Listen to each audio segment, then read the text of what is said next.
लोकाभिरामं रणरङ्गधीरं राजीवनेत्रं रघुवंशनाथं कारुण्यरूपं करुणाकरं तं श्रीरामचन्द्रं शरणं प्रपद्ये। मनोजवं मारुततुल्यवेगं जितेन्द्रियं बुद्धिमतां वरिष्ठं वातात्मजं नरयोतमुख्यं श्रीरामदूतं शरणं प्रपद्ये। श्रीरामदूतं शरणं प्रपद्ये। श्यावर रामचंद्र भगवान की जय। उमापति महादेव की जय। पवन सुत हनुमान की। श्री कृष्ण कन्हैया जय।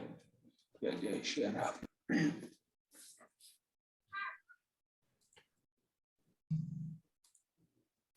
मैं छिंदवाड़ा से गोवर्धन यादव बोल रहा हूँ और सभी को जी। जय राम जी की जय राम। बहुत बहुत जय। स्वागत है सभी को आपका। जय राम, जय जय श्री राम। जय श्री राम। तो आज किसी कारणवश जो मेरे अनुज हैं टेक्नोलॉजी जो संभालते हैं वो जुड़े नहीं है। मुझे पता नहीं क्या कारण है, पर उनके बड़ा ही काम चलाते हैं।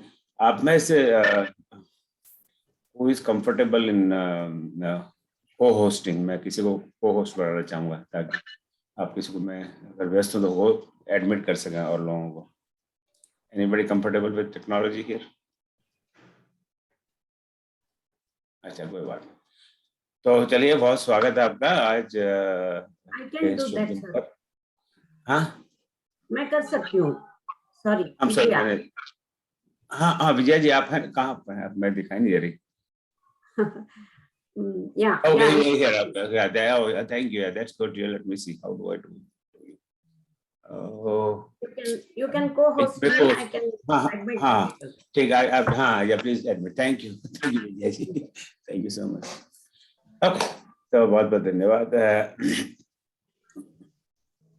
तो मैं थोड़ी इसके आज के कार्य की थोड़ी सी भूमिका बता दूं, फिर अपने विशिष्ट वक्ता का छोटा सा परिचय दूंगा। हम और इस पे हमने कुछ दिनों पहले चर्चा भी की थी कि हम जो लेमैन है, मेरे जैसे लेमैन जिसको कोई भाषा का और संस्कृति का कोई ज्ञान नहीं है, तो कई बार हम पढ़ते हैं, खास करके यहाँ पे तो मानस पर ज्यादा चर्चा होती है कि ऋषि मुनि दोनों शब्द एक करीब करीब एक साथ ही प्रयोग करते हैं। ऋषि मुनि आए, ऋषि मुनि ने ये किया। तो मेरे कई कई वर्षों तो मैंने था कि ऋषि और मुनि क्या एक दूसरे पर्यायवाची हैं, दोनों में कोई फर्क है? फिर अलग शब्द मस्तिष्क में कौंधे, सन्यासी, साधु, योगी, पंडित, ये दोनों में कुछ फर्क है या क्या? ये सब एक ही चीज है?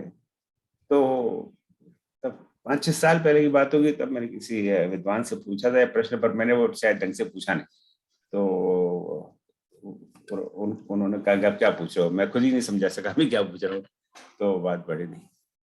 तो कुछ समय पहले यहाँ पर मेरे पास 2-1 महीने हो गए होंगे, तो पंडित प्रभुदयाल मिश्र जी जो वेद के बड़े विद्वान हैं, वो पधारे थे और उन्होंने इस पर बात की, पर उन्होंने एक सिद्धांतिक विचार से इस पर चर्चा की थी। पर मन में थोड़ी सी ये जो प्यास तो अधूरी सी रहेगी। तो आज के हमारे जो वक्ता है डॉक्टर जगदीश व्योम जी, वो भाषाविद है, साहित्य के बड़े विद्वान हैं। तो इनका एक सोचने का नजरिया अलग है, विचार करने का नजरिया अलग है। तो इनसे मैंने प्रार्थना की कि अगर आप इस बारे में कुछ जानकारी दें तो हम आपको बड़े ऋणी रहेंगे। तो मुझे बड़ा हर्ष है कि आज डॉक्टर जगदीश व्योम जी हमारे बीच में हैं।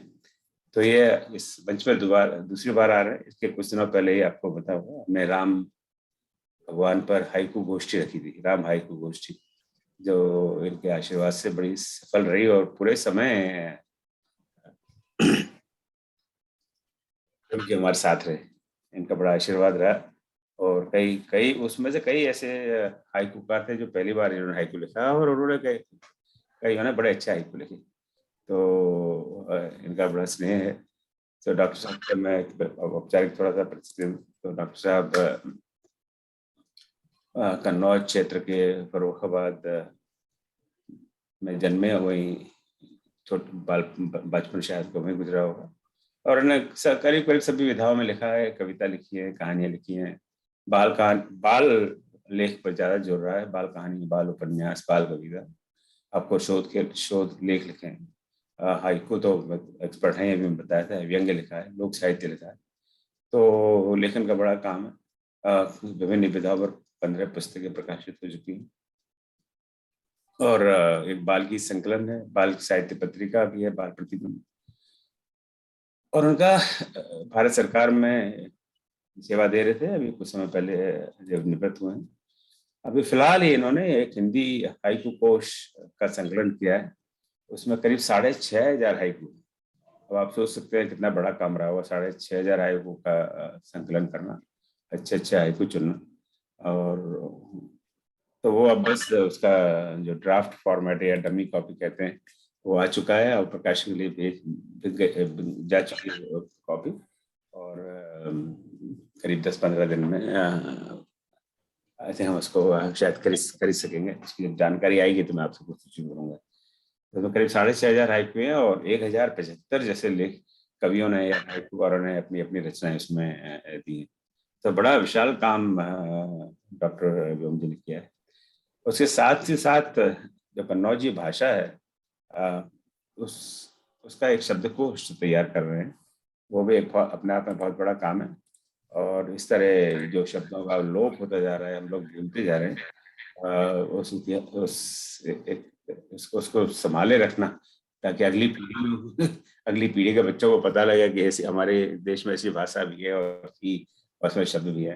तो इसके लिए मैं डॉक्टर साहब को बधाई देता हूँ कि आपने इस तरह का काम किया और समाज को पहुंचा रहे हैं। तो बस आज इतना बोलने के बाद में मैं यहीं रुकता हूँ, डॉक्टर साहब को आमंत्रित करता हूँ। बहुत बहुत स्वागत डॉक्टर साहब आपका। अब आप अपना वक्तव्य दीजिए, और इसके बाद में जो भी आपके प्रश्न हो उनसे पूछेंगे, और आज कम से कम हमारी प्यास पूरी हो जाए, ऐसी हमारी अभिलाषा। तो जय श्री राम, बहुत बहुत स्वागत डॉक्टर साहब, प्रणाम आपको, आपका स्वागत। बहुत बहुत धन्यवाद सभी को, राम राम।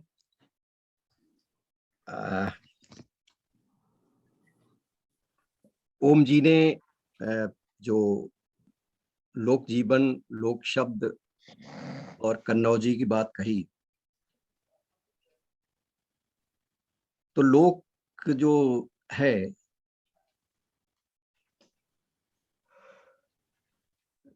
तो वो शब्दावली वास्तव में आज विलुप्त सी होती जा रही है, और उसकी बहुत उपयोगिता है। अगर राम कथा से जोड़ें तो लगभग राम कथा पर बहुत सारे ग्रंथ आए, 4वीं शताब्दी पूर्व से ही लिखी जाती रही राम कथा। लेकिन जो सबसे अधिक जिसको लोकप्रियता मिली वो रामचरितमानस की वजह, और उसका कारण ये था कि गोस्वामी तुलसीदास जी ने उसमें लोक भाषा में उसको लिखा। यानी लोक भाषा में लिखने का आशय है कि वो जन जन तक पहुंची, जो पढ़ा लिखा नहीं है वह भी उसको पढ़ लेता है। और यही एकमात्र कारण रहा कि मानस की को घर घर तक पहुंचाने में लोक भाषा का बहुत बड़ा योगदान रहा।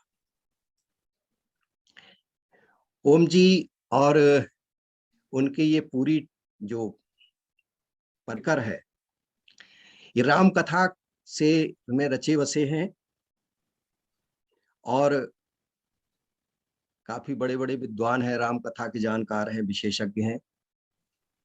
मैं न तो राम कथा का भक्त हूँ, राम का विशेष भक्त हूँ, और न राम कथा का कोई ज्ञाता हूँ। ये ओम जी की महानता है कि उन्होंने मुझ जैसे व्यक्ति को इसके लिए आमंत्रित किया, तो मैं उनका आभारी हूँ, और आप सबको मैं प्रणाम करता हूँ। ये जो इन्होंने विषय मैं औपचारिक रूप से अनौपचारिक ही बातचीत करूंगा कि जो ओम जी ने विषय रखा,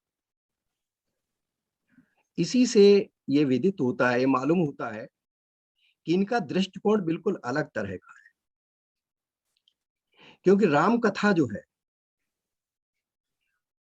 उसकी व्यापकता इतनी अधिक है कि वह देश काल से परे हो गई। वो किसी देश की नहीं रही, किसी काल ने उसे बांध नहीं पाया, देश देश तक पहुंची, हर भाषा में पहुंची, और प्राकृत से लेकर के, अपभ्रंश से लेकर के कन्नड़, मलयालम, तमिल, बंगला, सभी में राम कथा पर लिखा गया। क्योंकि राम कथा को लेकर के, यानी किसी भी समाज में, किसी भी समय में किसी न किसी महानायक की आवश्यकता होती है, और जो महाकाव्य होते हैं उन महाकाव्यों को समय समय पर जिस तरह की गतिविधियां होती हैं वो उसमें जोड़ी जाती रहती है। तो राम कथा के दो स्वरूप चलते हैं, एक लोक की तरफ जाता, एक शास्त्र की तरफ जाता। लोक में भी समानांतर रूप से राम कथा चलती रही, और जो लोक जीवन से जुड़े हुए एक, जो जैसे राम कथा के जो कहने वाले जो कुशी लव कहलाते, वह एक परंपरा थी जो राम कथा को गागा करके सुनाया करती थी, और कंठानुकंठ ये राम कथा चलती रही। हजारों लोक कथाएं हैं, हजारों लोक गीत हैं, अवधि में तो भरा पड़ा है लोकगीतों का। जो राम कथा पर ऐसी ऐसी लोक गाथाएं और लोक गीत मिले हैं कि जो रामायण काल से बहुत पहले के लिखे गए, बिल्कुल अलग तरह की। क्योंकि लोक मानव ये नहीं देखता कि उसको क्या लिखना है, उसे कोई नियंत्रित नहीं करता, उसको जो अच्छा लगता है वो कहता है, और वही कहता है जो लोक सम्मत है। दूसरी तरफ बहुत सारे समय समय के अनुसार इस कथा में, राम कथा में थोड़ा बहुत परिवर्तन भी होता रहा, और वह स्वाभाविक भी है, क्योंकि यह कोई इतिहास नहीं है, यह महाकाव्य है। जहां जैसी आवश्यकता पड़ी वैसी इसमें, उस भाषा में, उस देश में उस तरह से जोड़ा गया। तो आज ओम जी ने मुझे इस पर ये एक अवसर दिया, ये मेरे लिए भी बड़ा एक बहुत ही अच्छा अनुभव है मेरे लिए। और मुझे मैथिली शरण गुप्त की वो पंक्तियां आती हैं, याद आती हैं। उन्होंने लिखा था कि राम तुम्हारा काव्य, राम तुम्हारा चरित स्वयं ही काव्य है, राम तुम्हारा चरित स्वयं ही काव्य है, कोई कभी बन जाए सहज संभाव्य है।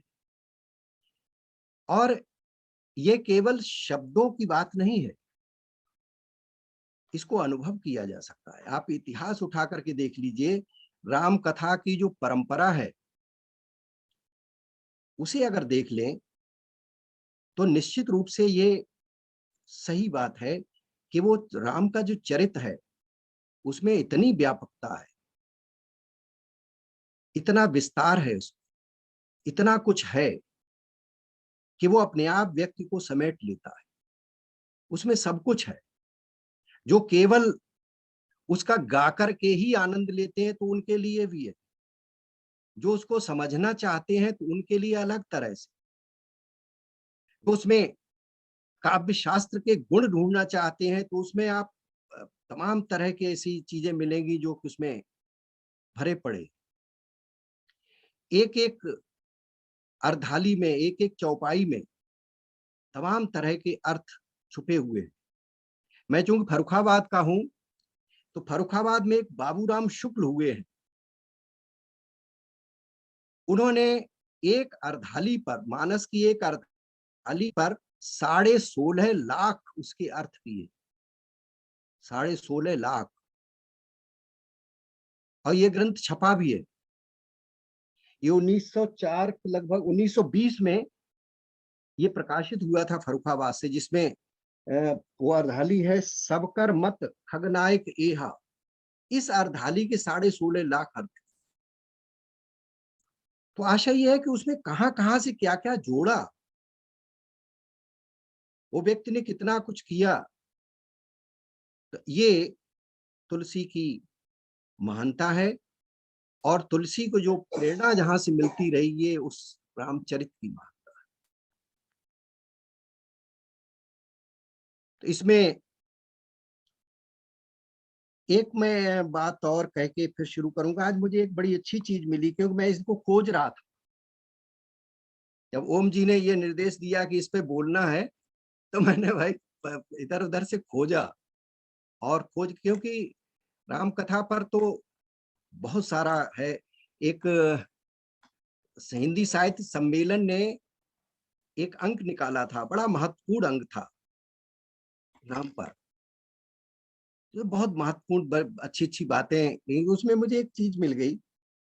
आचार्य रामचंद्र शुक्ल की कविता लोगों ने नहीं पढ़ी, आपने सुना नहीं होगा। उन्होंने तुलसी पर एक बहुत बड़ी कविता लिखी थी, बहुत बड़ी। उसमें से 4 पंक्तियां देखें कि प्रभु की लोक रंजनी छवि पर जब तक भक्ति रहेगी, प्रभु की लोक रंजनी छवि पर जब तक भक्ति रहेगी, तब तक गिर गिर कर उठने की हम में शक्ति रहेगी। रंजन करना साधु जनों का, दुष्टों को दहलाना। रंजन करना साधु जनों का, दुष्टों को दहलाना, और दोनों रूप लोक रक्षा के हैं, यह भूल न जाना। ये दोनों जो रूप हैं, वो लोक की रक्षा के लिए है, लोक के लिए है, कि दुष्टों को दहलाना भी और भक्तों का रंजन करना भी। तो ये तुलसी ने दोनों चीजों को लिखा है, और जहां जहां उनको अवसर मिला है, वहां वहां इन चीजों को उन्होंने दिया है। जो भक्त हैं उनके लिए तो वो समर्पित है, और जो दुष्ट हैं उनके लिए उन्होंने उस तरह की व्यवस्था की। तो ये सारी चीजें मानस में हैं। आज जिन पर विशेष रूप से जो केंद्रित करना है, वो कुछ शब्द हैं, और ये सही है कि इन शब्दों को हम सामान्य रूप से एक जैसे ही मान लेते हैं। भाई साधु संत आए हुए, ऋषि मुनि। अब ऋषि मुनि, साधु संत, ये ओम जी का ही ये ध्यान जा सकता है इस पर कि इनमें अंतर क्या है। निश्चित रूप से इनमें अंतर है, और सामान्य रूप से इनको हम एक ही समझ लेते हैं। यानी जो पीले कपड़े पहने हैं वो सब साधु संत मान, ये एक आम धारणा से।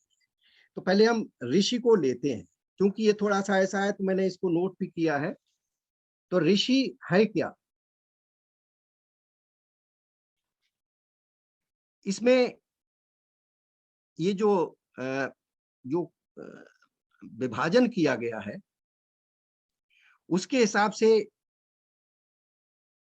नरधर्मी, यानी जो मनुष्य मात्र को के प्रति सम्मान रखता हो, मनुष्य मात्र के प्रति जिसका भाव अच्छा हो, नरधर्मी है। उसके बाद सज्जन है, फिर साधु हैं, फिर वैरागी हैं, विप्र हैं, संत हैं, ज्ञानी हैं, विज्ञानी हैं, भक्त हैं, ऋषि हैं, और सदगुरु। ये एक सीढ़ी चली जाती है। तो इसमें सबसे पहले हम ऋषि को लेते हैं कि ऋषि क्या। ऋषि को सबसे बड़ा महत्व, सबसे महान पद दिया गया। वेद का ज्ञान के पहले प्रवक्ता है, यानी वेदों का ज्ञान जिसे हो, परोक्षदर्शी, दिव्य दृष्टि वाले, जो ज्ञान के द्वारा मंत्रों को अथवा संसार की चरम सीमा को देखता है। देखिए, 2 चीजें, भक्ति और ज्ञान, दोनों में अंतर है। यहाँ ऋषि की जो बात चलती है तो वो ज्ञान की बात है, जो ज्ञान के द्वारा ये सारी चीजें करता है। दिव्य दृष्टि, दिव्य दृष्टि यानी ज्ञान के द्वारा वो पता करता है कि क्या होगा। संसार की चरम सीमा को जो देखता है ज्ञान के द्वारा, यानी उसको पता है कि संसार अंत में कहाँ जाएगा, क्या होगा।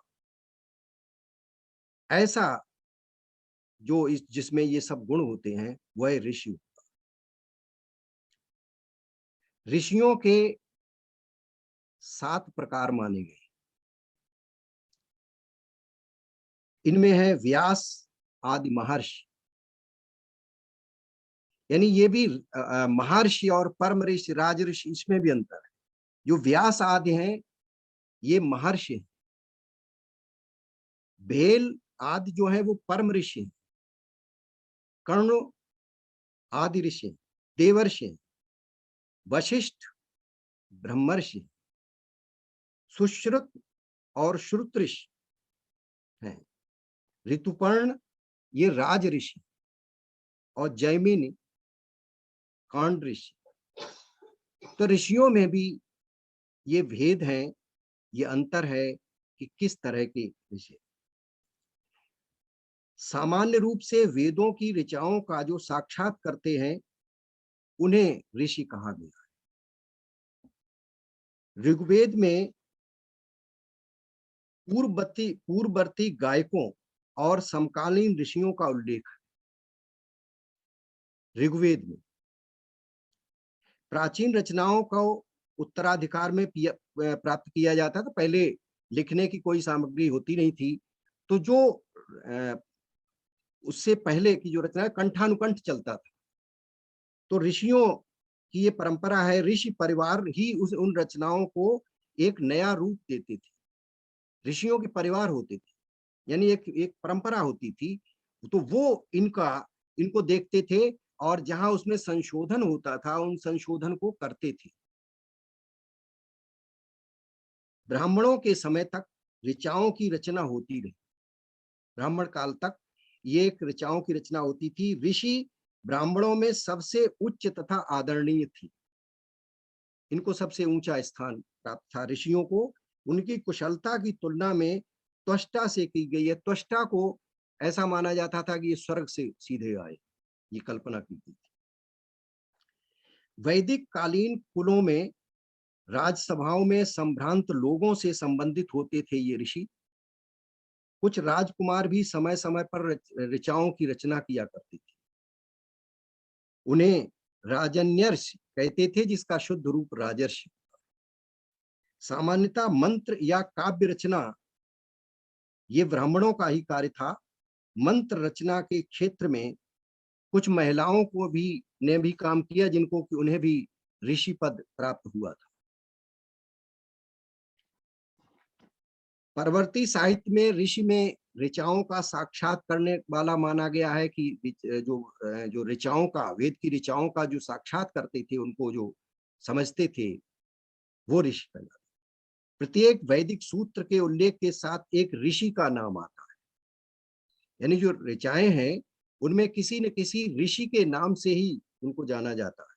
जैसे बृहदारण्यक उपनिषद में जो ऋषियों के नाम है वे हैं गौतम, भारद्वाज, विश्वामित्र, जमदग्नि, वशिष्ठ, कश्यप और अत्रि। ये बृहदारण्यक उपनिषद के अनुसार ये ऋषि। ऋग्वेद में जो ऋषियों के नाम हैं वो है कुत्स, अत्रि, रेव, अगस्त, कुशिक, वशिष्ठ, व्यशु। ये ऋषि के रूप में आते। अथर्ववेद की सूची थोड़ी और बढ़ जाती है, यानी और ऋषि उसमें शामिल हो जाते हैं, और वहां आते हैं अंगिरा, अगस्त्य, जमदग्नि, अत्रि, कश्यप, वशिष्ठ, भारद्वाज, गविष्ठ, विश्वामित्र, कुत्स, कक्षीवंत, कर्ण, मेघातिथि, तशोक, उसनाकाश, गौतम, मुद्गल आदि आदि इसमें थोड़े और बढ़ जाते हैं, और ये एक लंबी सूची हो जाती है। इसमें एक दो बात कह के और खत्म करते हैं कि वैदिक काल में कवियों की एक प्रतियोगिता का भी प्रचलन था। जो हम आज अंत्याक्षरी करते हैं, समस्या पूर्ति करते हैं, ये वैदिक काल की देन है। वैदिक काल में ये कार्य होता था।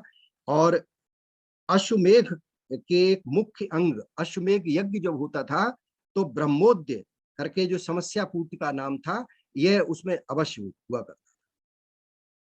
याज्ञवल्क्य उसमें सबसे प्रसिद्ध नाम था समस्या पूर्ति के समय में। और उस समय का जो पुराना साहित्य है, काफी कुछ उसमें संस्कृत में भी और हिंदी में भी इनको संग्रहित भी किया गया है कि समस्या पूर्ति, बड़ी बड़ी विचित्र समस्याएं दी जाती थी। और इस तरह से काव्य का एक विशेष रूप से उसका आनंद भी आता था और एक प्रचलन था जो हुआ करता था।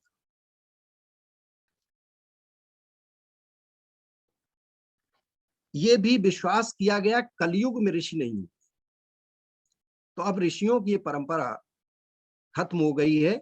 जो पुराने ऋषि थे वही होते हैं, क्योंकि अब ऋषि क्योंकि नहीं होते, कलयुग में ऋषियों का कोई काम नहीं है।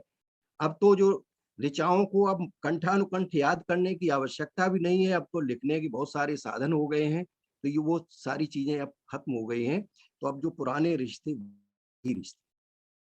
तो ऋषियों को की श्रेणी ये अलग तरह की है। अब वर्तमान समय में तमाम ऐसे लोग हैं जिन्होंने अपने आगे ऋषि लगा लिया, तो हम ये समझ सकते हैं कि ये ऋषि नहीं है, इनको ऋषि नहीं कहा जा सकता।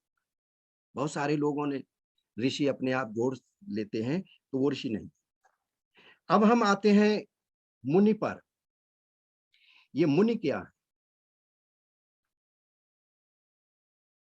मुनि वह है जो मनन करे, जो चिंतन करे, मनन करे। ऐसा मननशील महात्मा जो होता है वह मुनि कहलाता है। जो एक सूची है पुराने समय की, वो है अंगिरा है, पुलस्त्य है, भृगु है, करदम है, पंचशिख है, ये मुनि की श्रेणी में आते हैं। तो ये जो मनन करें किसी बात को बैठ करके, वो मुनि कहलाते हैं। अब एक बड़ा जो बहुत प्रचलन में है कि साधु संत आए, इसे हम अच्छी तरह समझ सकते हैं कि संत क्या है और साधु क्या है और दोनों में अंतर क्या है।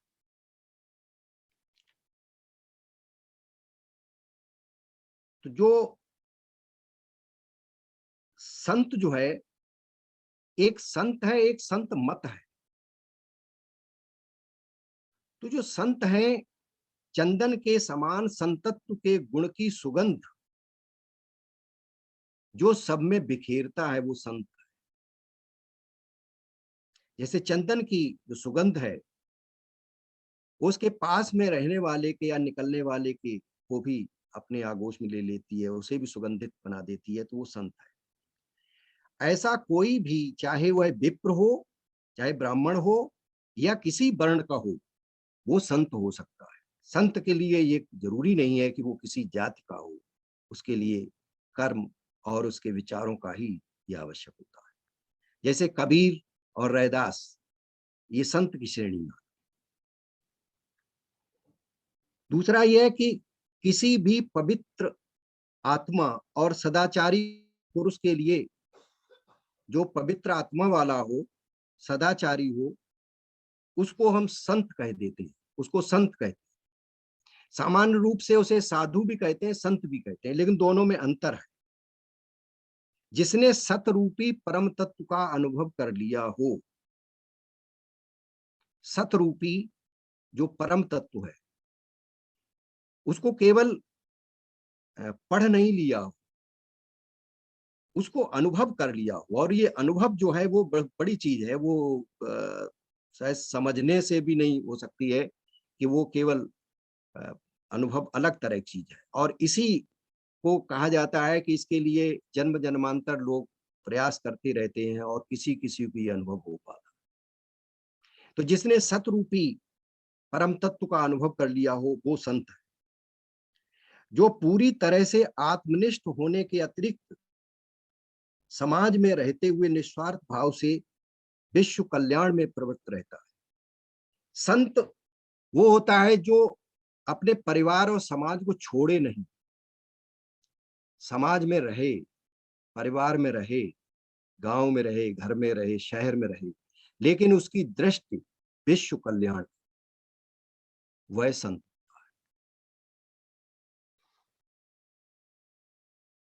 संतों की ये धारणा है कि परम तत्व को अपने अनुभव में लाने के लिए उन्हें अपनी वृत्ति को आत्ममुखी, अंतर्मुखी कर लेना होता है। वह परम तत्व सर्वत्र व्यापक है, हमारे भीतर भी है, कुछ बाहर भी है। ये कहा गया है कि जो कुछ ब्रह्मांड में है वो सब कुछ हमारे अंतर में, हमारे शरीर में, क्योंकि जो ब्रह्मांड में है उसका ही एक अलग स्वरूप, अलग रूप हमारा शरीर भी है, तो ये उसमें भी है। तुलसी की एक मुझे एक चौपाई मिली, आप लोग सब विद्वान हैं तो आपने ये जरूर सुनी होगी कि संत बिटप सरिता गिर धरणी, परहित हेतु सवनिके करणी। अब इसमें ऊपर की पंक्ति में, एक अर्धाली में, संत बिटप सरिता गिर धरणी, इसमें जो संत शब्द है पहले आया है, और ये संत चेतन का स्वरूप है। शेष सारे के सारे बिटप यानी वृक्ष, सरिता गिर, सरिता नदी, गिर पहाड़, धरणी धरती। आगे वो लिखते हैं कि परहित हेतु सवनिके करणी, यानी ये सब परहित में सबके लिए परहित के हेतु हैं। अब इसका एक अर्थ जो है, आपने शायद विचार भी किया होगा कि प्रत्येक वृक्ष, प्रत्येक नदी, प्रत्येक पहाड़ और प्रत्येक तरह की जमीन, ये सब परहित का काम नहीं करते।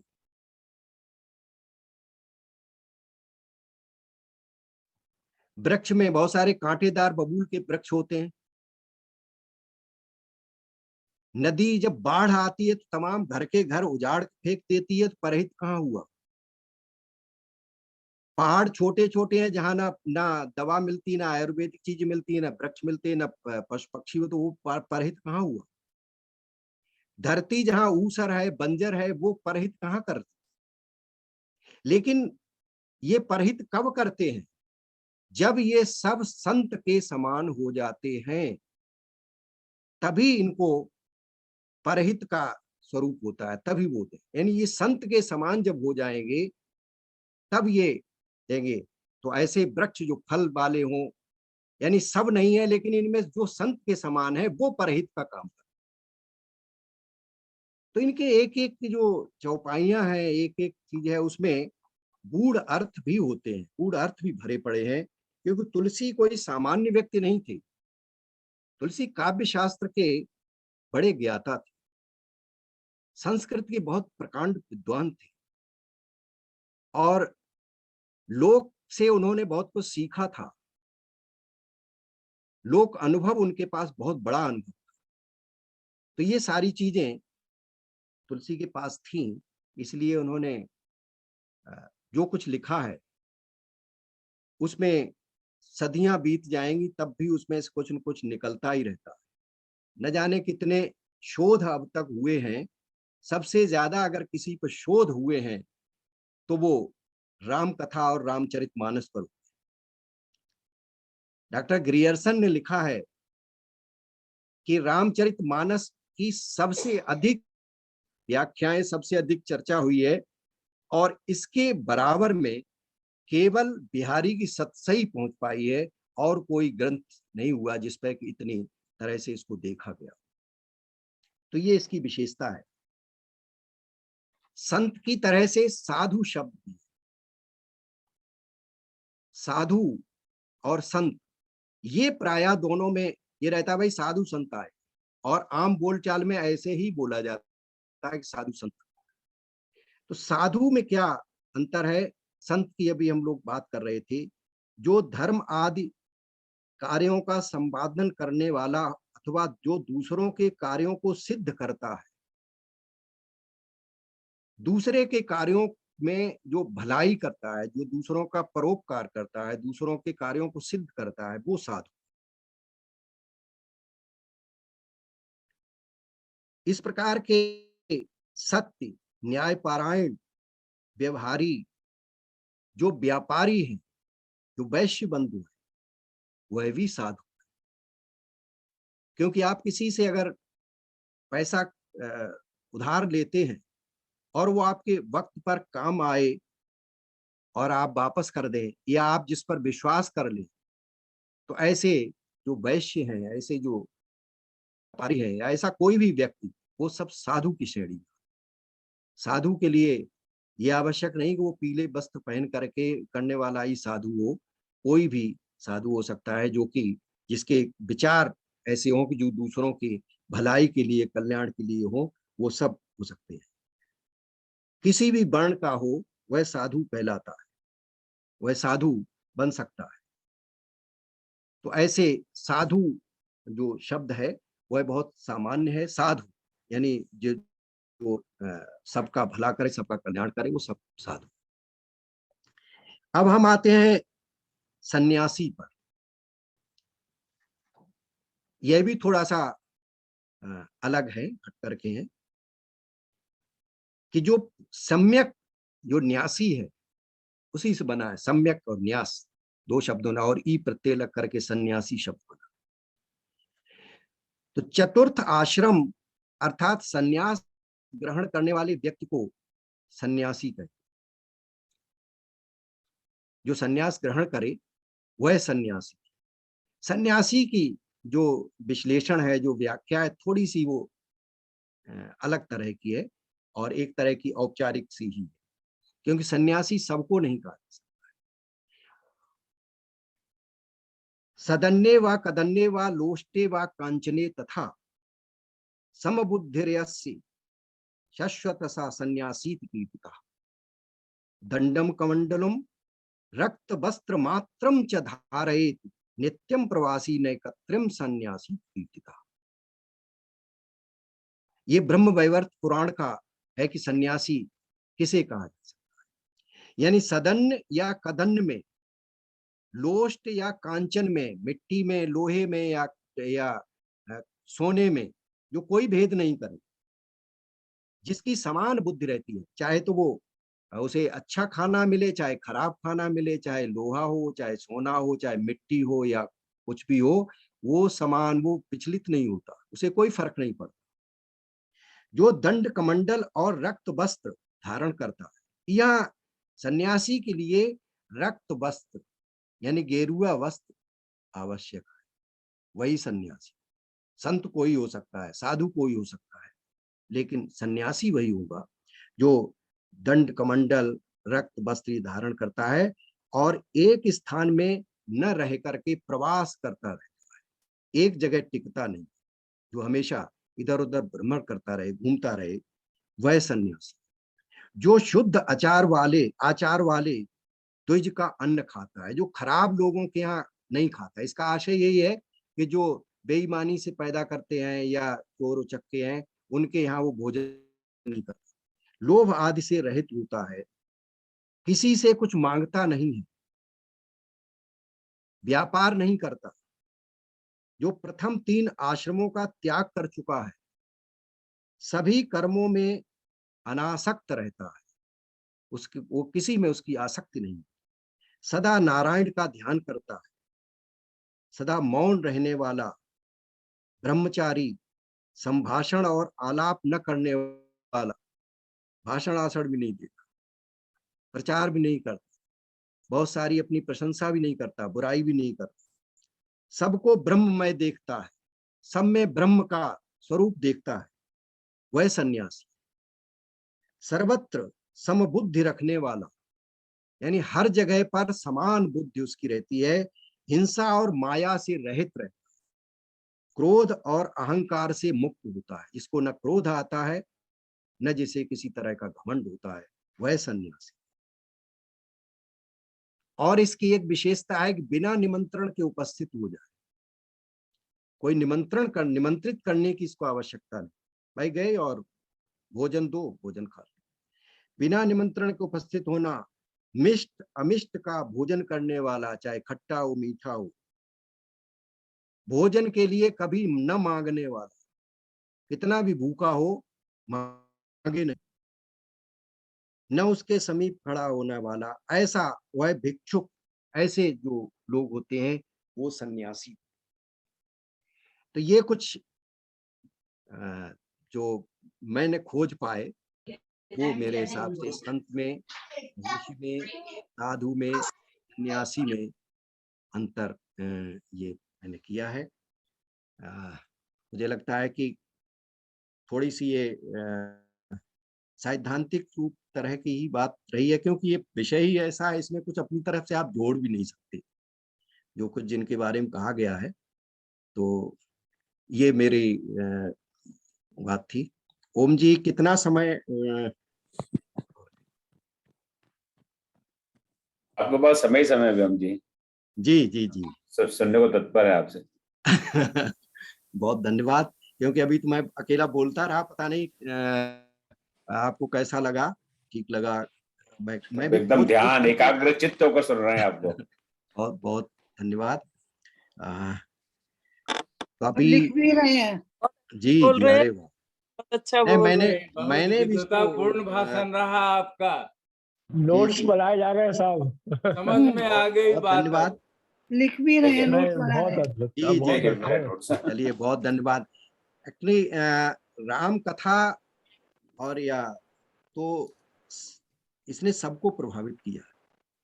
बहुत धन्यवाद, बहुत, अरे वाह, बहुत धन्यवाद। तो ये जो लिखित रूप है, हम इसी से तो सब जानते हैं। अब मौखिक चीजें तो खत्म हो गई, ऋषि चले गए, तो अब मौखिक परंपरा भी लगभग चली गई। अब अगर हम लिखेंगे नहीं तो हम याद भी नहीं रखेंगे। तो मुझे इसमें जो सबसे कुछ चीजें हैं राम कथा में, अब चूंकि ओम जी ने मुझे भी जोड़ा है इसमें, तो मैं भी इसमें अपनी रुचि के अनुसार बहुत सारी कुछ करने का प्रयास करूंगा। और प्रयास यही है कि जो बहुत पहले चौथी तीसरी शताब्दी पूर्व जो बहुत सारी राम कथा पर लिखा गया, क्योंकि तुलसी का जो रामचरितमानस है वह तो 16वीं शताब्दी में आया, उससे पहले कम से कम 100 या 150 रामायणें लिखी जा चुकी थी, अलग अलग भाषाओं में लिखी गई। कुछ में अंतर भी है, लेकिन जो कथा के सूत्र हैं लगभग लगभग वो वही चलते हैं। किसी में थोड़ा बहुत कुछ अपने हिसाब से कर लिया गया, किसी में हनुमान जी को बंदर बता दिया गया, तो किसी में मनुष्य बता दिया गया, किसी में एक जनजात बता गई, वो सारी चीजें चलती रही। लेकिन जो मुख्य चीज है वो राम कथा में वही मिलती है जो कि हजारों साल पहले थी और अब है, और आगे भी। अभी निरंतर ऐसा नहीं कि राम कथा पर कुछ लिखना बंद हो गया हो, अभी भी निरंतर लिखा जाता है। चाहे वो गुप्त जी ने साकेत लिखा हो, या निराला जी ने राम की शक्ति पूजा, जो कि एक बहुत सबसे छोटे आकार की और सबसे महत्वपूर्ण पूरा राम कथा, उसको महाकाव्य भी काफी स्वरूप दिया गया। 5-7 पेज की कविता है, लेकिन उसमें बहुत सारी चीजें उन्होंने समाहित कर दी। तो हर युग में, हर समय में, हर काल में लोग लिखते हैं। और ओम जी ने अभी जो एक बड़ा नया प्रयोग किया कि बातों बातों में हाइकू की बात हो रही थी, तो ओम जी ने दूसरे 4-5 दिन के बाद में वो डाल दिया कि बस हाइकू, राम पर हाइकू लिखे। तो मुझे लगा कि राम पर हाइकू, क्योंकि हाइकू अलग तरह की कविता है, वो संपूर्ण कविता है और वो मुक्तक के रूप में लिखी जाती है। बस एक हाइकू लिखा, खत्म हो गई। लेकिन उसमें बहुत सारे लोगों ने जुड़े और बड़ी रुचि के साथ में बहुत सारी लिखी। तो मुझे जहाँ तक पता है कि ओम जी उसका कोई संकलन भी निकालने का विचार कर रहे हैं, और यह भी एक तरह का एक अलग कार्य होगा कि हाइकू, हालांकि हाइकू रामायण इस तरह की कुछ पहले भी कुछ लिखा गया, कुछ हुआ है, तो ये भी एक इस तरह के कार्य हो सकते हैं। क्योंकि छंद आप कोई भी लें, तुलसी ने तो बहुत सारे छंद मानस में प्रयोग किए हैं, और राम की कथा में फिर वहीं पे आते हैं, राम तुम्हारा चरित स्वयं ही काव्य है। क्योंकि उसमें आप अगर जहां से भी जैसे भी जो कुछ लिखना चाहें, जो आपके विचार हैं, अगर आप दार्शनिक विचारों के हैं तो उसमें दर्शन भी बहुत है। आपकी रुचि लोक परंपरा की है, लोक से जुड़े हुए आप हैं, तो उसमें लोक नीतियां बहुत सारी,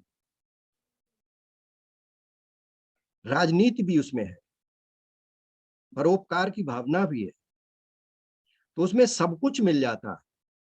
और यही एकमात्र ऐसा विषय है, एक राम का जो चरित्र है, उसमें सब कुछ आपको मिल जाएगा।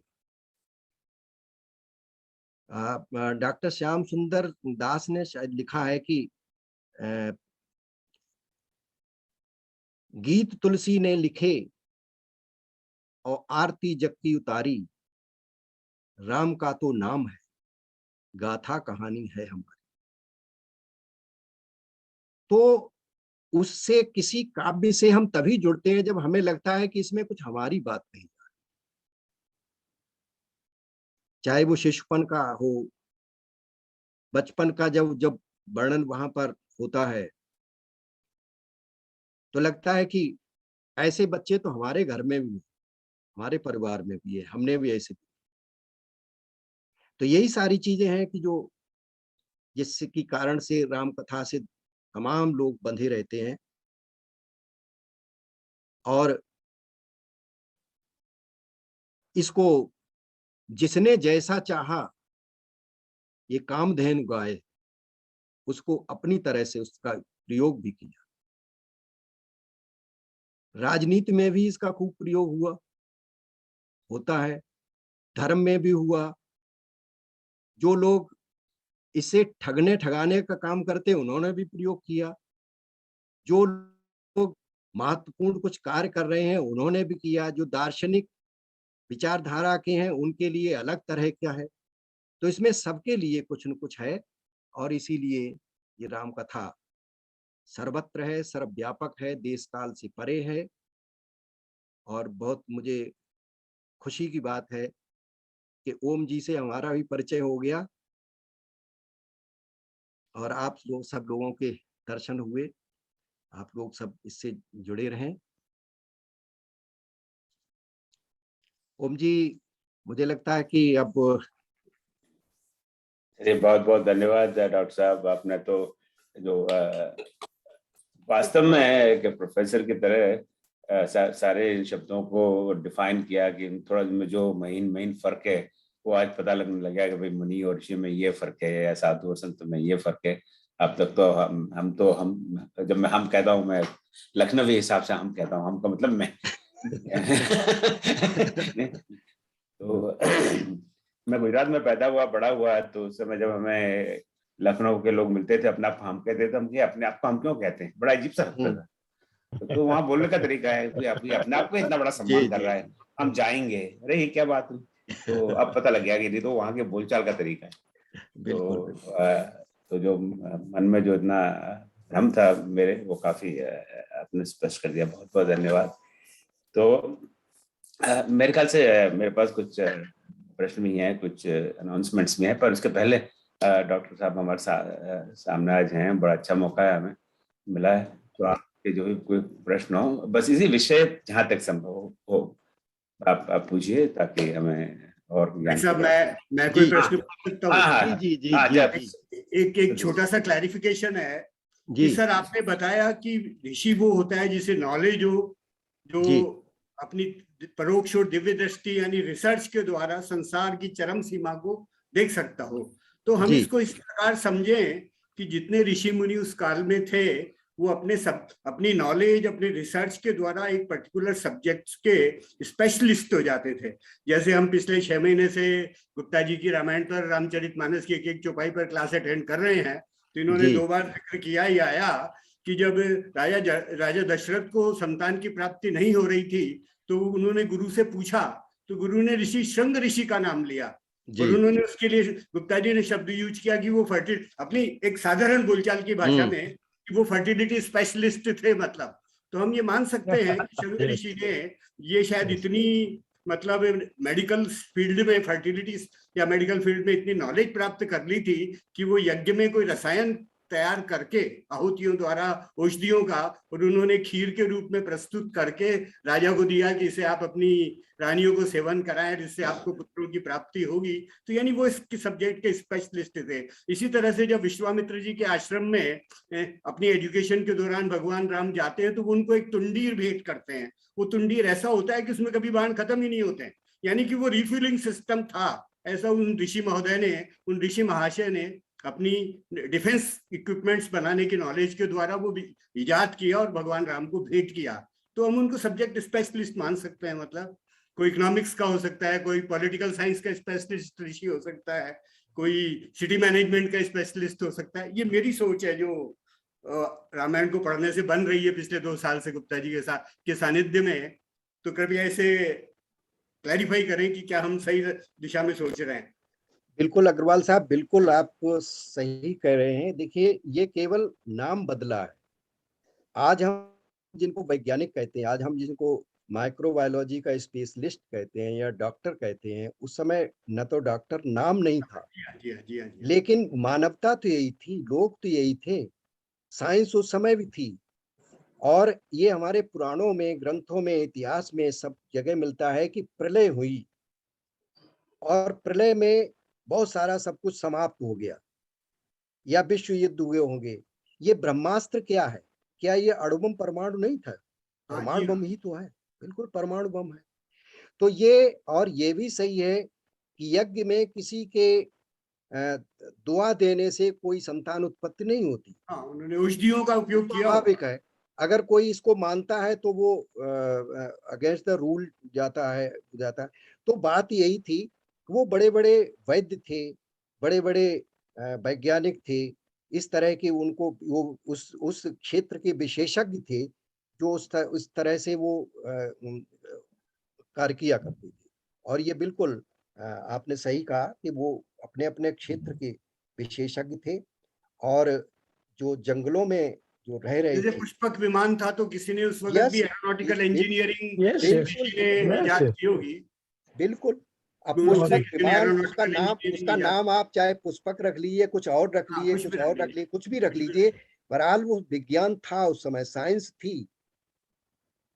क्योंकि उसका आज का वैज्ञानिक जो सोच सकता है वो उस वक्त का वैज्ञानिक भी सोच सकता था। मतलब बिल्कुल बिल्कुल बिल्कुल बिल्कुल, क्यों नहीं। सर और कोई और प्रश्न? हाँ जी, हाँ दुर्गा जी प्लीज गो। हाँ सर, आप सबको मेरा प्रणाम स्वीकार हो।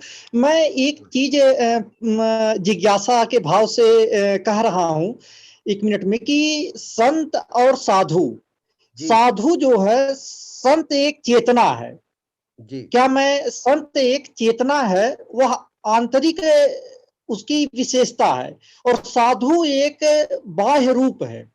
जैसे तुलसीदास जी ने लिखा है कि साधु चरित शुभ चरित कपासु, मतलब उसका चरित्र जो होता, जबकि संत के बारे में उन्होंने लिखा है कि संत हृदय नवनीत समाना, कहा कबिन पर कहि न जाना, और निज परिताप द्रवहि नवनीता, पर दुख द्रवहि संत सुपुनीता। तो संत जो है वो चेतना है और साधु एक शरीर हो सकती है। बिल्कुल जी, तो मैं इस पर सही हूँ आपके श्री मुखारविंद से मैंने जो मैंने उससे मेरी एक जी, जो मैंने ये जो आपके साथ में चर्चा की थी, ये सब पुराणों और उन्हीं से लिए गए हैं। तो ये भी आज के की परिभाषा नहीं है, उसी समय की परिभाषा है। अब वो थोड़ा थोड़ा समय के अनुसार इनमें परिवर्तन भी होता रहता है। अब अगर वही उसी बात पे आ जाए कि अगर सामान्य बोलचाल में क्या है, सामान्य बोलचाल में साधु संत में कोई अंतर नहीं है, साधु संत आए हुए हैं।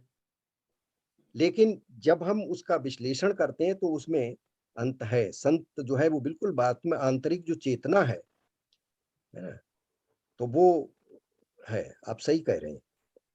अगर आज की भाषा में कहें तो संत एक सॉफ्टवेयर है और साधु हार्डवेयर है। दुर्गा जी, अब ये कहना चाह रहे ये हैं? सर जी, एक प्रश्न है। शिमला से चंद्रकांत पाराशर बोल रहा हूँ मैं। जी, कहाँ पर हैं आप सर? मैं शिमला में हूँ सर। नहीं नहीं, आप यहाँ कहाँ है, मैं देख लूं आपको। मैं चंद्रकांत पाराशर, अच्छा, लिखा होगा जी खनेरी जी जी शिमला। जी, दिख गए आप। हाँ जी सर, सादर प्रणाम सभी को। जी, प्रणाम सर, प्रणाम। आपकी मैंने प्रारंभिक चर्चा सुनी और बहुत ही आपने विषय को बहुत ही गंभीरता पूर्वक, बहुत गहराई से आपने स्पष्ट किया है ऋषि मुनियों और इन सभी का जो भी, क्योंकि हम जो आने वाली हमारी जनरेशन है उनको इन चीजों का ज्ञान कराना बहुत ही जरूरी हो चुका है, क्योंकि वो इससे छिन भिन होते चले जा रहे हैं। सर, जी जी जी जी मैं एक चीज जोड़ना चाहूंगा आप ही जी की बातचीत के लिए कि मैं सतलुज के किनारे, मेरा प्रोजेक्ट है नाथपा जाखड़ी, इंडिया का बिगेस्ट हाइडल प्रोजेक्ट में इसमें काम किया था। अभी रिटायर हो चुका हूँ अभी जी पिछले साल। जी सर, इसमें मैंने देखा है कि जो हाइडल प्रोजेक्ट है पानी से चलता है और फिर अग्नि उत्पन्न होती है। जी लेकिन आप ये देखिए, ऋग्वेद के जो प्रथम मंडल में वैदिक ऋषि जो पराशर थे, उन्होंने सूक्त 65 से लेकर 73 तक के मंत्रों में जो मंत्र दृष्टा ऋषियों की भांति अग्नि देवता की स्तुति में अग्निदेव को सब शक्तियों का प्राण व स्रोत माना उन्होंने।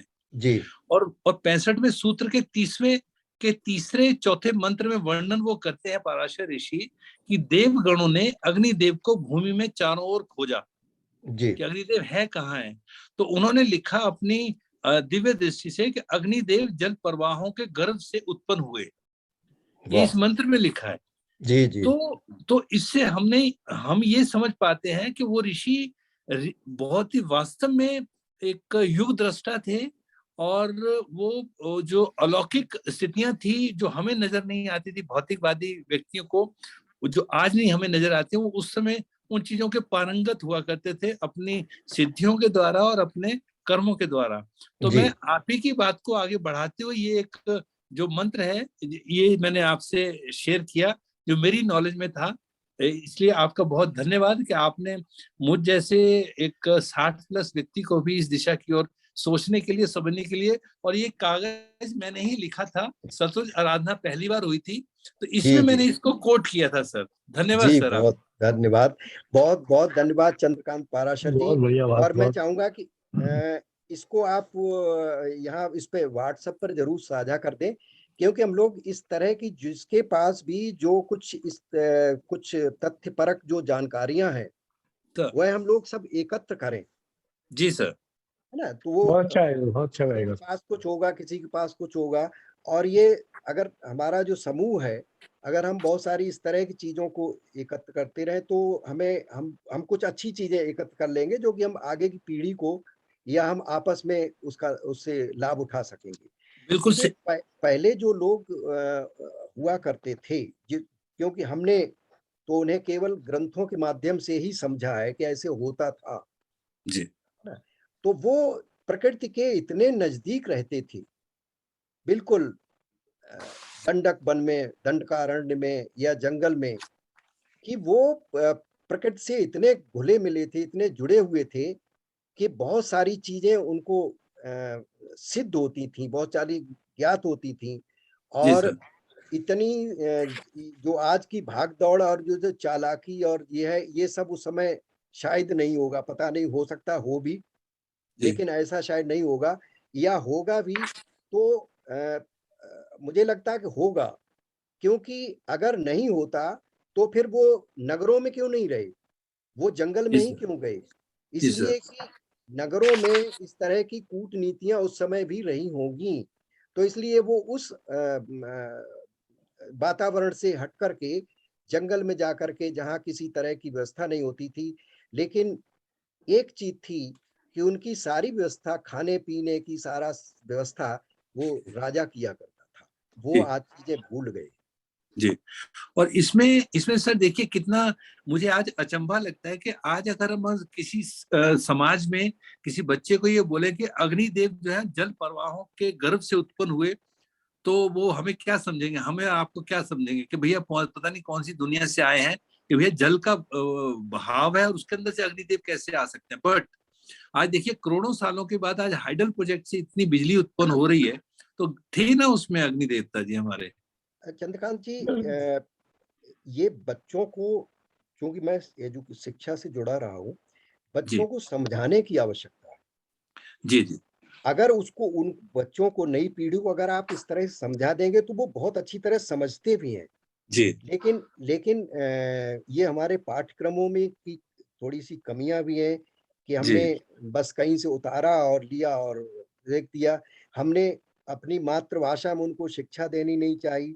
अब वो आया तो है बिहार के भोजपुरी के इलाके से और हमने उसको कह दिया नहीं तू तो इसमें अंग्रेजी में पढ़। तो अब वो अंग्रेजी को सीखने में ही बेचारे को सालों लग जाती, तब तक उसकी उम्र हो जाती है। तो मातृभाषा में शिक्षा न देने भी है। और इस तरह की जो विज्ञान परक है, अगर आप किसी चीज को धर्म से या चमत्कार की बात कहेंगे तो आज का बच्चा उसको मानने को तैयार नहीं है। आप उसको समझाइए कि पानी से आग का क्या संबंध है, समझ जाएगा। तो बिल्कुल आपने बहुत महत्वपूर्ण बात कही और निश्चित रूप से ऐसी बहुत सारी चीजें हैं जो कि हमें इस तरह से आगे की पीढ़ी को समझाना होगा, समझना होगा। जी सर, मैं कवि दुष्यंत कुमार की दो पंक्तियों से ना आपकी बात का और अपनी बात का समर्थन करना चाहूंगा। जी। उनकी कविता है, इस नदी की धार से ठंडी हवा आती तो है, इस नदी की धार से ठंडी हवा आती तो है, नाव जर्जर ही सही लहरों से टकराती तो है, एक चिंगारी कहीं से ढूंढ लाओ दोस्तों, इस दिए में तेल से भीगी हुई बाती तो है। बिल्कुल बिल्कुल बिल्कुल। सर प्रणाम सर। बहुत सुंदर, बहुत धन्यवाद। और वो साझा करिए सर उसको आप। हाँ बहुत धन्यवाद। जी सर, पर साझा जरूर करवाइए सर। हाँ, वो जो मंत्र आपने बताए हैं उनको जरूर करिए। जी सर, उसके लिए मैंने एक्चुअली शोध किया था अपनी लाइब्रेरी से, स्टेट लाइब्रेरी से, क्योंकि मैं यहाँ पर एडिशनल जीएम रिटायर हुआ एडमिन से। तो ये मेरी जिम्मेवारी थी और इसके मैंने 1000 पेम्पलेट बंटवाए थे बच्चों में। अरे वाह, बहुत बढ़िया। आपसे अलग से बात करेंगे आप, क्योंकि मुझे भी इन चीजों का शौक है। भाई देखिए, जो हमारे जो कई बार कह देते हैं, जो ऋग्वेद की जो ऋचाएं हैं, वो ऋचाएं एक आध दिन में नहीं बनी। ये जो ऋषियों का पूरा एक जीवन नहीं, उनकी पूरी ऋषि कुल होते थे, वो एक ऋचा की, उसके साधना की, उसकी सिद्धि के लिए उन्होंने पता नहीं कितना समय लगाया। अब हम उनको समझ नहीं पाते तो कहते हैं ये बेकार, कहाँ जी बेकार की चीजें आ गई। तो हमें समझना पड़ेगा, क्योंकि किसी भी चीज को, किसी भी कथ्य को, किसी भी तथ्य को बिना समझे नकार देना अंधविश्वास है, और बिना समझे मान लेना उससे भी बड़ा अंधविश्वास है। जब तक हमको ये पता नहीं कि इसका क्या, इसका कार्य कारण क्या है, ये क्यों है सही, और हम उसे मान ले, क्यों मान ले, चाहे उन्होंने कहा था इसलिए मान लिया, नहीं। यही सबसे बड़ा अंधविश्वास है। जब हमें लगे कि हाँ भाई ये मानने लायक है, ये नहीं मानने लायक है, तभी हम उस पर माने। तो और ये तभी हो सकता है कि जब कोई अच्छी तरह से उस बात को हमें समझाए या बताए या हम कहीं उसको पढ़े। जी सर, सादर प्रणाम सर। जी प्रणाम। बहुत बहुत धन्यवाद चंद्रकांत जी इस डिस्कशन के लिए। और अब में किसी और का कोई प्रश्न? हाँ जी, गोवर्धन जी कहिए। जी, मैं गोवर्धन यादव छिंदवाड़ा से। जी गोवर्धन जी नमस्कार, राम राम। जी नमस्कार दादा, नमस्कार। मैं आपसे कोई प्रश्न तो नहीं कर रहा हूं, लेकिन जितना आपने अभी जो ऋषि और मुनियों को लेकर के जो बात की, मुझे बहुत अच्छा लगा। और मैं थोड़ी प्रसन्नता के साथ में एक खुशखबरी भी आपको देना चाहूंगा जी, कि अभी वनगमन को लेकर के मैंने एक उपन्यास लिखा है। अरे वाह, बहुत बढ़िया। उसमें श्रवण, समीप, भय से तेजा से लेकर के मैं केवल चित्रकूट तक आया हूँ। तो चित्रकूट में राम जी जो है वो लक्ष्मण अपने अनुज को बतलाते हैं कि ये ऋषि मुनियों के देश में हम जा तो रहे हैं, तो उसमें ऋषि कौन है, मुनि कौन है, ये थोड़ा सा मैंने उसमें उल्लेख डाला है। तो मुझे आज ऐसा लगा कि मेरा उसमें प्रयास सार्थक हो गया। और आपको सुनने के बाद में मुझे और गान अध्ययन समझने के लिए बहुत मौका मिला है। तो इसलिए मैं आपको साधुवाद देता हूँ, धन्यवाद देता हूँ, और उस समिति ने जो आयोजन किया है उनके प्रति मैं आभार प्रकट करता हूँ। बहुत धन्यवाद ओम जी। देखिए, उपन्यास जो लिखे जाते हैं वही उपन्यास कालजयी बन पाते हैं, और वही उपन्यासों की चर्चा होती है जिनमें शोध किया जाता है। जी, निश्चित रूप से आप उपन्यास होता ही इसलिए है कि उसमें जब जहां भी अवसर मिले वहां उसमें वैज्ञानिक दृष्टिकोण आप डालें। तो आपको वहां अवसर मिला है कि ऋषि मुनि क्या है, आप उसको वहां उपन्यास की दृष्टि से और सरल और सहज करके आप लिख सकते हैं। निश्चित रूप से, क्योंकि आप एक बहुत अच्छे लेखक हैं, मैंने आपकी बहुत सारी रचनाओं को पढ़ा है, तो निश्चित रूप से आपको बहुत सारी शुभकामनाएं, अग्रिम बधाइयां। नहीं दादा, एक चीज और मैं कहना चाहूंगा कि अभी मैं दूसरा खंड उसका शुरू कर चुका हूँ दंडकारण्य के नाम से। तो उसके अंदर में एक चीज मैंने देखा कि एक ऋषि दूसरे ऋषि से या दूसरे मुनि से मिलने के लिए राम जी को कहते हैं, लेकिन उसके अंदर में ऋषियों का उल्लेख नहीं है कि वो ऋषि, क्योंकि ये जितने भी ऋषि हुए हैं, जितने भी महात्मा हुए हैं, सबका एक बहुत बड़ा इतिहास है। तो मैं उसमें प्रयास कर रहा हूं कि मैं उनकी चर्चा एक ऋषि से दूसरे का परिचय कराते हुए राम जी को उनके पास भिजवाऊं। तो ये एक हो सकता है कि ये अभिनव प्रयोग हो, पर मेरी कोशिश है कि मैं उसको बिल्कुल सरल तरीके से उनके माध्यम से एक दूसरे का परिचय कराते हुए आगे बढ़ाऊं। बिल्कुल बिल्कुल। अरे बहुत बढ़िया, बहुत सुंदर, बहुत बढ़िया, बहुत अच्छा रहेगा। बहुत अच्छा काम कर रहे हैं आप। आपकी कृपा है। हाँ जी, और आप सब संतों का आशीर्वाद मुझे मिले तो देखिए बहुत अच्छा लिख पाऊंगा मैं। नहीं बिल्कुल, अच्छा ही लिखेंगे, अच्छा ही काम हुआ। द्विवेदी जी आप पूछ रहे थे? हाँ जी, डॉक्टर साहब को बहुत बहुत प्रणाम। डॉक्टर साहब, मेरा नाम रामगिरीश द्विवेदी जी, रामगिरी जी, द्विवेदी जी, प्रणाम। भोपाल से हूँ। अच्छा, भोपाल से हैं। ये जो आपने बहुत अच्छी बात बताई, हमने नोट भी कर लिया है, सम्मक और न्यासी सब हमने नोट किया। मेरा ये निवेदन ये था कि संस्कृत के शब्दों में तो व्युत्पत्ति के रूप में भले ऋषि और मुनि अलग अलग हो जाएं, लेकिन तुलसीदास जी का जो रामचरितमानस पढ़ते हैं उसमें ऐसा लगता है कि ऋषि और मुनि पर्यायवाची टाइप है। कभी कहीं विश्वामित्र को मुनिनाथा कह देते हैं, कहीं राजर्षि कह देते हैं, उसी तरह त्रिकालज्ञ कहीं त्रिकालज्ञ कह देते हैं। तो ऐसा लगता है कि जैसे तुलसीदास जी ने मुनि और ऋषि को एक जैसा ही या हमको समझने के लिए ऐसा कुछ किया हो, माने बहुत जिसको बोलते माइन्यूट अंतर दिखता है, अदरवाइज वो पर्यायवाची जैसे लगते हैं। कहीं वशिष्ठ जी मुनि है तो कहीं वशिष्ठ जी ऋषि हैं, इस तरह से कई जगह पे आता है। ये इसमें जरा आपके समक्ष लाना चाहता हूं। देखिए तुलसी, ये जो हम लोग आज बात कर रहे थे वो एक सैद्धांतिक रूप से बात थी कि ऋषि कहते किसे। अब तुलसीदास जब मानस में चर्चा करते हैं या मानस, तो वो वहां मुनि और ऋषियों का विश्लेषण नहीं कर रहे होते हैं। उनका एकमात्र ध्येय है कि राम कथा को आगे बढ़ाना और उसको लोक सम्मत भी बनाना। तो इसलिए वो वहां पर कई जगह इस तरह की बात करते हैं। और दूसरा दृष्टिकोण ये भी हो सकता है, ये नहीं हम कह सकते हैं कि यही होगा, ये भी हो सकता है कि हर व्यक्ति में बहुत सारे छोटे छोटे कई स्वरूप होते हैं, है ना, कि एक व्यक्ति को ये नहीं कह सकते ये ऋषि है। एक समय वो ऋषि हो सकता है तो दूसरे समय में वो संत भी हो सकता है, एक समय वो साधु भी हो सकता है। तो यह भी है, एक समय में जब वो मनन करता है तो मुनि भी हो सकता है। तो तुलसीदास का दृष्टिकोण वहां से रहा हो, क्योंकि हर व्यक्ति में बहुत सारे स्वरूप होते हैं, बहुत सारे हम केवल एक शिक्षक नहीं होते, हम कभी हम किसान भी होते हैं, कभी हम माली भी होते हैं, कभी हम झाड़ू लगाने वाले भी होते हैं, कभी पढ़ने पढ़ाने वाले भी होते हैं। तो हमारे अंदर बहुत सारी, तो तुलसीदास ने हो सकता है कि उस तरह से उनका वर्णन किया हो।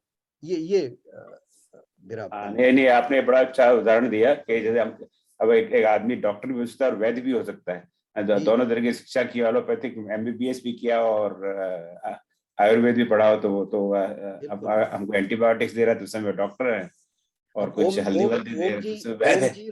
ओम जी राम की चर्चा और राम कथा की बात कर रहे हैं, लेकिन ये प्रबंधन के प्रोफेसर हैं।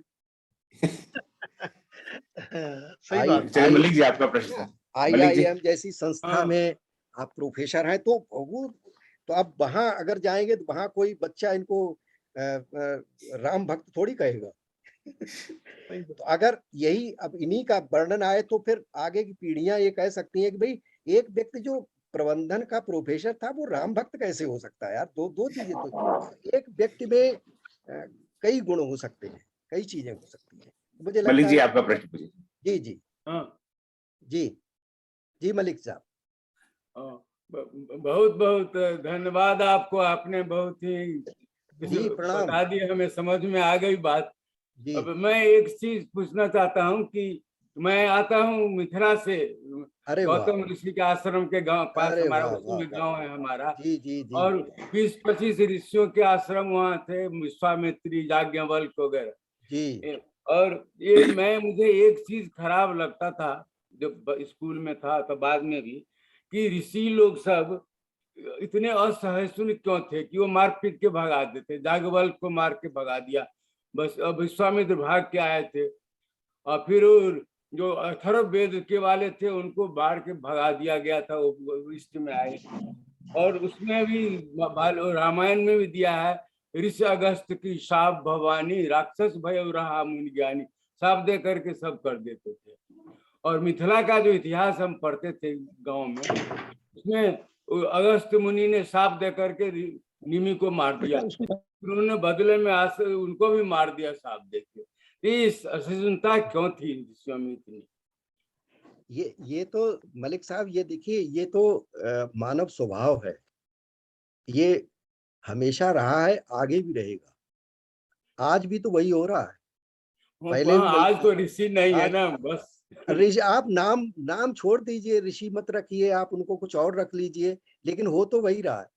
तो पहले समय में थोड़ा और अधिक था, पहले देश का तो कोई नामो निशान नहीं था, है ना। हमारा ये बृहद भारत था, इंडोनेशिया, ये सावा जावा सुमित्रा, आप राम कथा, तो राम जी को केवल यही थोड़े घूमे, राम जी तो पता नहीं कहाँ घूमते रहे। तो ये सारी चीजें अगर न होती तो फिर लोग कैसे करते? तो लड़ना तो व्यक्ति का, जब कबीलों में रहते थे शुरू में, तब कबीलों से लड़ते थे, फिर जब पेड़ों पे रहने लगे तो फिर जो जंगलों के लिए लड़ने लगे, तो जब संत और वो महात्मा हो गए, बड़े हो गए, तो फिर वो तब भी उनके अंदर जो प्रकृत गुण है वो तो रहा ही होगा। तो इसलिए आज भी आश्रमों में कम लड़ाई होती है क्या? आप वृंदावन में देखिए, रोज गोलियां चलती हैं। एक इसलिए जुड़ा हुआ प्रश्न मैं करना चाहूंगा। जी जी, एक मिनट सर, मधु जी, फिर आपसे जो क्रम से चलते हैं। मधु जी आपका प्रश्न, मधु गोयल, फिर आपको बुलाते हैं। सर, राम राम। नमस्ते, राम राम। सर बहुत अच्छा लगा आज मुझे आपको सुन के, ऋषि मुनि संत साधु सब आपने इतनी अच्छी व्याख्या की, सब में ये ओम जी की बताया है। मुझे एक चीज पूछनी थी कि जो बताया आपने, ऋषि जो है वेदों के ज्ञाता होते थे, तो और ये पितृत्मक होते थे, मतलब ऋषि के पुत्र अपने आप ऑटोमेटिक ऋषि कहलाते थे फिर बाद में? नहीं, ये वेदों के ज्ञाता नहीं होते थे, वेद की ऋचाओं को इन्होंने ही पूरा करते थे। ऋचाएं क्या होती थी? जो लोक जीवन से उनसे बना करके उनको सूक्त परक कुछ चीजें रखते थे, क्योंकि लंबी चीजें एक पेज की या आधे घंटे का व्याख्यान में जो चीजें आती हैं उनको तो नहीं कोई रट सकता, याद रख सकता, तो इसलिए वो सूक्त बनाते थे। तो जो ऋचाएं होती थी उनके थे, और उनके पुत्र पुत्रियां ऋषि नहीं होते थे, ऐसा तो कहीं इस तरह नहीं। ऋषि परिवार का वर्णन आया है, तो ऋषि परिवार का मतलब यह है कि वो जरूरी नहीं कि उनका पुत्र, अगर वो ऋषि है तो उनका पुत्र भी ऋषि हुआ हो, इस तरह का कोई, अब क्योंकि इतना लंबा समय हुआ तो कोई प्रामाणिक वो तो नहीं है, लेकिन मुझे लगता है कि उसमें अगर उसके पुत्र में या पुत्री में वो गुण है तो वो ऋषि बना होगा, नहीं तो नहीं। योग्यता होनी चाहिए थी, योग्यता होनी चाहिए। अगर योग्यता नहीं है तो ऐसा नहीं है कि अगर ऋषि का पुत्र है तो वो भी ऋषि हो जाएगा। जी जी। और ऋषि के लिए मेरे विचार से उसको वेद की रचना करने में करना चाहिए, उनकी ऋचाओं का। जी जी, और बाकी ज्ञान की, बिल्कुल, जो ऋचाओं के जो उनके कुल होते थे तो अब चूंकि उनको जो उस परिवार से संबंधित होते थे उनको बहुत सारी चीजों की जानकारी होती थी, भाई इसको कैसे करना है, क्या करना है, उनको बहुत सारी चीजें पता होती थी। तो इस तरह से वो ऋषिकुल हुआ करते थे। आज आपका प्रश्न पूछिए। और इसमें कुछ हम लोग और खोजेंगे तो और आपको फिर बताएंगे। सर एक शब्द मैंने अर्धाली नया शब्द सुना है, ये क्या आधी चौपाई को कहते हैं? हाँ, चौपाई में 4 चरण होते हैं। जी जी, ठीक है। तो उसमें जो उसका जो आधा टुकड़ा होता है वो अर्धाली कहलाता है। आधा टुकड़ा मतलब एक लाइन पूरी, एक जी, लाइन। 16 मात्राओं के 4 चरण होते हैं। ठीक, चौपाई। आज आपका प्रश्न पूछिए, पता चली थोड़ा ये भी। समय हो रहा है हमारा। Thank you sir. हाँ जी नमस्कार सर, मैं अपना सवाल कर सकता हूँ? जी जी हाँ प्लीज प्लीज। जी जी सर, पीयूष चतुर्वेदी मुंबई से सभी को प्रणाम कर रहा हूँ। अरे पीयूष जी नमस्कार, राम राम। सर आपने बड़े अच्छा ऋषि मुनि का बताया, और ये मुझे तो हमेशा समझ में आता रहा है कि ऋषि मुनि हमारे बड़े विद्वान, बड़े पावरफुल हुआ करते थे और बहुत सारी विधाओं के उनके जनक हुआ करते थे। लेकिन एक नेगेटिव साइड पे मेरा ध्यान कभी कभी जाता है, और मुझे लगता है कि ऋषि मुनि उस जमाने में कभी श्राप दे दिया करते थे, और वो श्राप इफेक्टिव भी हो जाते थे। तो ये श्राप का और ऋषि का क्या संबंध हो सकता है, और कैसे इसका थोड़ा सा ज्ञान अगर कुछ? देखिए थोड़ा नेगेटिव सा प्रश्न है ऋषि के नेगेटिव साइड का। देखिए जो शाप देना जो है वो इस रूप में तो नहीं मान सकते हैं कि वो उन्होंने पानी लिया और फेंक दिया कि और वो भस्म हो गया। ये तो चीजें देखिए, ये इतना समय होने के कारण हमने उसको उस रूप में ले लिया। ये ऐसा कुछ नहीं होता था, ना ऐसा संभव है कि पानी लिया और फेंक दिया और बस वो हो गया। लेकिन ये बात सही है कि जो शुद्ध आत्मा होते हैं, है ना, वो अगर उनका आप कुछ आहित करें और वो सच्चे मन से आपको अगर कोई बद्दुआ दे दे तो वो बद्दुआ कभी कभी फलीभूत भी हो जाती है। उसका कारण ये है कि अगर आपको किसी ने आपको आपके अंदर आत्मग्लानि पैदा हो जाएगी कि मैंने यार बड़ा खराब काम किया, इसलिए मुझे ये शाप लग गया। शाप कोई ऐसी चीज नहीं है कि उसने कह दिया कि बस वो शाप से तुम सांप बन जाओ और सांप बन गया। ये सब तो, ये सारी चीजें नहीं है। ये उदाहरण के रूप में मैं इसको बता दूं, मतलब आपसे साझा करूं कि जैसे अहल्या को कहते हैं कि वो शाप दे दिया, पानी मारा और वो पत्थर बन गई। ऐसा कुछ नहीं है।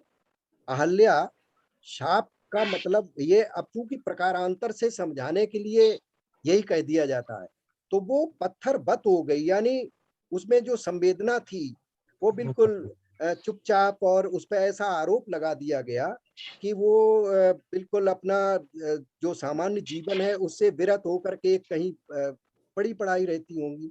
तो इस तरह का है। तो अब इसको प्रकारांतर से जो लोग केवल उसको सैद्धांतिक रूप ना करके उसको सीधे सीधे समझ लेते हैं। यानी कविता में, काव्य में, क्योंकि महाकाव्य है ये, अविधा लक्षणा व्यंजना शब्द शक्तियां होती हैं। अब व्यंजना की बात को अगर आप अविधा से अर्थ लगाएंगे तो फिर यही होगा। तो मुझे लगता है ये सारी चीजें व्यंजना में कही गई और उनको हम अविधा से अर्थ ढूंढते हैं, है ना। अब अगर कहा जाए कि मैं गंगा में रहता हूँ, अब गंगा में रहने का मतलब गंगा किनारे पर रहता है, गंगा के बीच में थोड़ी रहता होगा। अब व्यंजना उसकी है कि गंगा में रहता है, किनारे में रहता है। तो यही सारी चीजें, क्योंकि हमें इसी तरह से उसका विश्लेषण और उसका अर्थ लेना ही पड़ेगा। जी बहुत शुक्रिया। जय गुरुदेव, जय गुरुदेव। Baldev ji, you have a question? जी नमस्कार सर, सूरज बालादीन हॉलैंड से। कहाँ से सर? Holland, Netherland. जी जी जी। अभी चौपाई में आप कहे 4 चरण हैं और 2 चरण को अर्धाली कहते हैं, और दोहे के एक लाइन को क्या कहते हैं? दोहे में भी 4 चरण होते हैं। अच्छा। उसमें अर्धाली जैसा नहीं होता है, उसमें वो चरण होते हैं या पाद कहते हैं उसको। प्रथम पाद, द्वितीय पाद, पाद मतलब चरण। अच्छा। और उसमें मात्राओं की गणना होती है, 13, 11 दोहे में होते हैं। चौपाई में 16 मात्रा है। ये थैंक यू सर, धन्यवाद। जी जी। चलिए अब समय हो रहा है तो मैं बस 2 मिनट लेता हूँ। पर इस चौपाई से लेके मुझे भी एक प्रश्न है व्योम जी। जैसे 16 मात्रा के 4 पद के साथ में एक चौपाई हुई, तो जैसे मंगल भवन अमंगलहारी द्रभौ सुदस अजर बिहारी बड़ी प्रसिद्ध पंक्ति है। तो इसको इतने कोई हम एक चौपाई कहेंगे नहीं, मंगल भवन अमंगलहारी द्रभौ सुदस अजर बिहारी, ये एक चौपाई है या नहीं? चौपाई नहीं है, ये अर्धाली है। जो आधा है, अगर मंगल भवन अमंगलहारी अर्धाली तो उतना है मंगल भवन, ये आधा चरण हुआ ना, मंगल भवन अमंगलहारी द्रभौ सुदशरथ अजिर बिहारी। चौपाई में 4 चरण होते हैं, ये 2 ही हुए ना। हाँ, तो ये अर्धाली हुई और 16 मात्राएं होती हैं। चलिए इस पे तो आप कह रहे हैं मंगल भवन अमंगलहारी द्रभौ सुदशरथ अजिर बिहारी, ये अर्धाली है। हाँ, अर्धाली है। पर अगर हम आधे पे रुक जाएं, इसमें भी मंगल भवन अमंगलहारी इतने पे रुक जाएं, तो ये क्या हो? इसके लिए कोई शब्द है? ये तो अर्धाली हुआ ना, चौपाई में तो 4 दोनों ही लाइन हो गए। नहीं, ये सही। 4 चरण एक चौपाई हुई, 2 चरण अर्धाली हुई, पर एक चरण क्या हुआ? एक चरण ही तो अर्धाली है। वो मैंने शायद 2 को बता दिया। 2 4 उसको मिलकर के तब चौपाई बनेगी जी। और ये मंगल भवन अमंगलहारी इसको कर दे तो ये अर्धाली हो गई। हाँ, पर अगर पर हम दोनों दो पद को ले लें, मंगल भवन अमंगलहारी द्रभौ सुदशरथ अजिर बिहारी, इतने कोई, तो ये क्या हुआ? इसके लिए कोई शब्द है? अब इसके लिए देखो, देखते हैं क्या शब्द कहते हैं, क्योंकि चौपाई तो नहीं हुई। ये ख्याल में पंक्ति नहीं कहते इसे, प्रथम नहीं, पंक्ति तो कह ही सकते हैं, पर इसको हम उस पर स्पष्ट करेंगे। और ठीक, हाँ, चलिए बहुत बहुत धन्यवाद। बस अपने पास 3 मिनट का समय है, वही मैं लेके समापन करता हूँ। तो 2-3 तो मैं आप जरा घोषणा कर दूं सबके लिए अगले कार्यक्रमों में। तो अगले सप्ताह 31 दिसंबर और 1 जनवरी, आप में से बहुधा लोगों को ज्ञात होगा, हम लोग अखंड रामायण का कार्यक्रम यही जूम पर करेंगे। तो 31 तारीख को भारत के 9 बजे शुरू होगा और 1 जनवरी को करीब भारत के 9 बजे समाप्त होगा। पूरा कार्यक्रम बन चुका है। इसमें 45 व्यक्ति देश विदेश से आधा घंटे पाठ करेंगे। उसके बाद में रामायण जी की आरती और राम स्तुति। तो आपके पास जब जितना समय हो, 24 घंटे तो कोई नहीं बैठ सकता, पर घंटा 2 घंटा जो भी आपके पास समय हो, आप बैठिए, उसका आनंद लीजिए। उसके बाद में 8 जनवरी को शनिवार को मानस में संवाद पर हम थोड़ी बात करेंगे। इस ग्रुप में कुछ लोग मिलकर इस समय 3 रिसर्च प्रोजेक्ट कर रहे हैं व्योम जी। एक है मानस शब्दकोश हम बना रहे हैं, उसमें 12-15 लोग जुड़े हुए हैं। तो अभी हम लोग आपस में बात कर रहे हैं, पर अभी यहाँ पर इस फोरम पे उसके बारे में कोई बहुत विस्तार से बात नहीं। हम इसके बारे में लोगों को बताएंगे हम क्या कर रहे हैं, ताकि हमें उनके सलाह का भी लाभ मिल सके। तो एक ग्रुप मानस शब्दकोश बना रहा है, एक ग्रुप मानस में संवाद पर रिसर्च कर रहे हैं, क्या क्या संवाद हैं, कैसे संवाद हैं, क्या अर्थ वगैरह। तो ये मानस डिक्शनरी का काम मैं मानता हूँ 25-30% हो गया। वो बड़ा बृहद काम है, आप सोच सकते हैं। संवाद पर भी 20-25% काम होगा। अभी तक हम लोग सुंदरकांड पर कर चुके हैं काम, किष्किंधा कांड पर काम चल रहा है इस समय। तो उस पर ही हम लोग बात करेंगे, हम लोग कर क्या रहे हैं, ताकि आप लोगों को हमें सलाह मिले कि हम लोग क्या कर रहे हैं। और एक नया रिसर्च प्रोजेक्ट अभी शुरू ही किया है, वो है मानस में शब्द विस्कृत संज्ञाएं। मानस में क्या क्या संज्ञाएं हैं और उनका संकलन और कहाँ कैसे, तो वो तो अभी शुरू हुआ है, तो उसके बारे में बाद में करेंगे। तो 8 जनवरी को जो ग्रुप मानस में संवाद पर काम कर रहे हैं, वो शब्द 7-8 लोग हैं, हम लोग उस पर प्रेजेंटेशन करेंगे। और 9 तारीख को तो ये तो वैश्विक हिंदी दिवस है, ये सारे विश्व में मनाया जाता है। तो हम उस दिन मानस में नहीं, हिंदी में राम साहित्य, इस पर चर्चा करेंगे। क्योंकि हिंदी दिवस है तो बात तो हिंदी साहित्य की करनी है, पर थोड़ा राम जी हमें छोड़ते नहीं है, तो हिंदी में राम साहित्य उस पर चर्चा होगी अगले उस रविवार को, 9 दिन संयोग से रविवार भी है।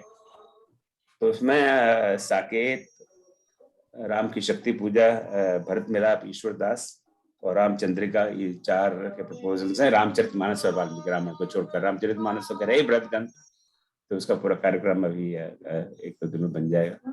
तो आप लोगों को जिसको जितना समय हो आप बता रहे हैं। तो हिंदी का भी आनंद लें और राम जी का भी आनंद लें। तो ये उस तरह का कार्यक्रम है।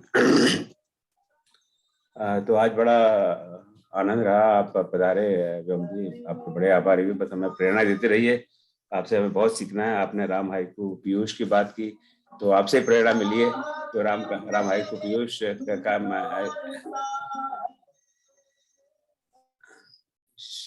शैल दीदी हमारी यूके में है, तो उनका होता, तो राम हाइकू पीयूष का काम अब बस शुरू हो चुका है।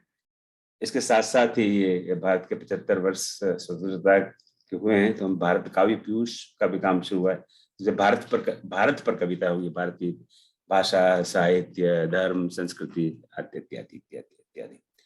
तो बस यही छोटे मोटे काम चलते रहने, बस आप आते रहे, हमें मार्गदर्शन हमारा करते रहे, और आप सबका सहयोग है तो बहुत बड़ी आप सबकी कृपा है भाई। इसके साथ ही चूंकि समय हो गया तो मैं यहाँ रुकता हूँ। आप सबका बहुत बहुत धन्यवाद, आप सब जुड़े, इतने अच्छे अच्छे प्रश्न किए, व्योम जी ने सबका समाधान किया, और आप सब जैसे भी जिसको सहयोग है। अरब भारत में इस समय बड़ी ठंड है, मुझे पता है, खासकर उत्तर भारत में, और इतनी ठंड में मैं तो इस समय में दिल्ली वगैरह जहाँ से कतराता हूँ, इतनी ठंड नहीं झेली जाती। तो ये बड़े हिम्मत की बात है, इतनी देर तक ठंड में बैठकर इस तरह के कार्यक्रम।